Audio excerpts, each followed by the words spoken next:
It started to happen gradually.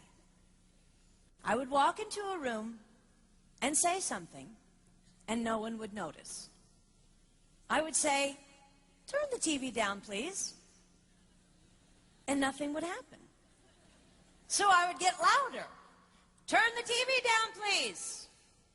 Finally, I would have to go over and turn the TV down myself. And then I started to notice it elsewhere. My husband and I had been at a party for about 3 hours, and I was ready to go.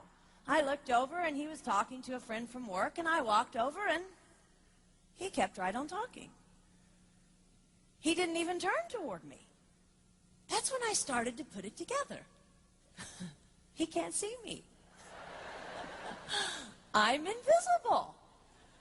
I'm invisible. Then I started to notice it more and more. I would walk my son to school, and his teacher would say, "Jake, who's that with you?" And my son would say, "Nobody." Granted, he's just 5, but nobody? One night, a group of us gathered, and we were celebrating the return of a friend from England. Janice had just taken this fabulous trip, and she was going on and on about the hotel she stayed in. And I was sitting there looking around at the other women at the table. I'd put my makeup on in the car on the way there. I had on an old dress because it was the only thing clean, and I had my unwashed hair pulled up in a banana clip, and I was feeling pretty darn pathetic. And then Janice turned to me, and she said, "I brought you this." It was a book on the great cathedrals of Europe. I didn't understand. And then I read her inscription. She wrote, "With admiration for the greatness of what you are building when no one sees." You can't name the names of the people who built the great cathedrals. Over and over again, looking at these mammoth works, you scan down to find the names, and it says, "Builder, unknown, unknown, unknown." They completed things not knowing that anyone would notice. There's a story about one of the builders who was carving a tiny bird inside a beam that would be covered over by a roof. And someone came up to him and said, "Why are you spending so much time on something no one will ever see?" And it's reported that the builder replied, "Because God sees." They trusted that God saw everything. They gave their whole lives for a work, a mammoth work, they would never see finished. They showed up day after day. Some of these cathedrals took over 100 years to build. That was more than one working man's lifetime. Day after day.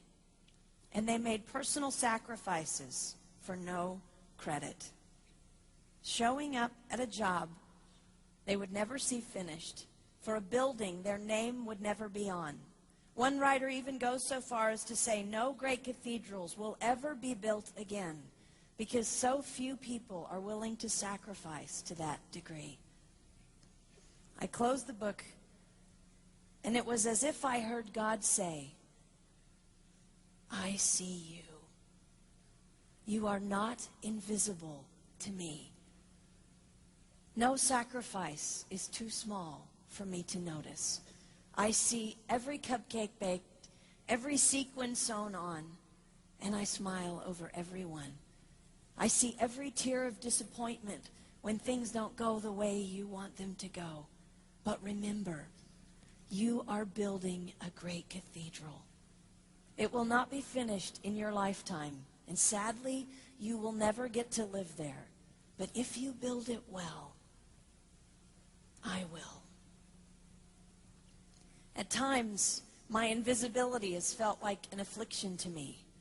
But it is not a disease that is erasing my life. It is the cure for the disease of self-centeredness. It is the antidote to my own pride. It's okay that they don't see. It's okay that they don't know. I don't want my son to tell the friend he's bringing home from college, "You're not going to believe what my mom does. She gets up at 4 in the morning and she bakes pies and hand-bastes a turkey and she presses all the linens."